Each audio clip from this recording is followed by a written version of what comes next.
അതായത് ഗുരുവായൂർ ദേവസ്വത്തിൽ നിന്ന് 25 കോടിയുടെ സ്വർണ്ണമല്ല, 25 കോടി ആസ്തി ഉള്ള സംഭവം. അത് മുതല് പണമായിട്ടും സ്വർണ്ണമായിട്ടൊക്കെ പോയി എന്ന് പറയുന്നു.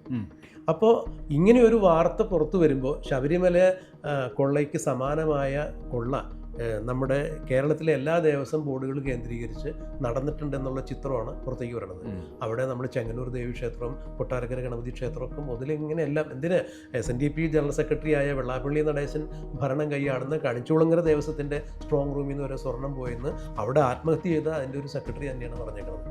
അപ്പോൾ പരക്കെ എല്ലാ ദേവസ്വത്തിലും ഏറ്റുമാനൂർ ഏഴര പൊന്നാനയെ കുറിച്ച് ആക്ഷേപം. അതെ അതെ അതെ. ഏറ്റുമാനൂർ ഇരുന്ന ആളാരാണ്? സ്പെഷ്യൽ ഓഫീസറായിട്ട് ഇരുന്ന ആള് നമ്മുടെ മുരാരി ബാബുവാണ്. പിന്നെ അന്ന് അവിടെ ഏറ്റുമാനൂരപ്പന്റെ സ്വർണ്ണ നാഗപ്പാളിയുണ്ട്. അത് പോയിട്ടുണ്ടെങ്കിൽ കണ്ടു കാണും. ആ സ്വർണ്ണ നാഗപ്പാളിയിൽ 4 പാളി അഴിച്ചു മാറ്റിയെന്നാണ് പറയുന്നത്. അങ്ങനെ ഒരു കേസ് നിലവിലുണ്ട്. അതായത് ഈ വൈക്കം, തിരുനക്കര, ഏറ്റുമാനൂര് എന്നീ ക്ഷേത്രങ്ങളിൽ ഉത്സവത്തിന്റെ സ്പെഷ്യൽ ഓഫീസർ ഡ്യൂട്ടി ഇദ്ദേഹത്തിന് ആദ്യം ഉണ്ടായിരുന്നു. നമ്മുടെ മുരാരി ബാബു, ഈ സയന്റിസ്റ്റ് എന്ന് വിശേഷിപ്പിക്കപ്പെടുന്ന ഇദ്ദേഹത്തിന് ചെമ്പ് സ്വർണ്ണാക്കി മാറ്റാൻ.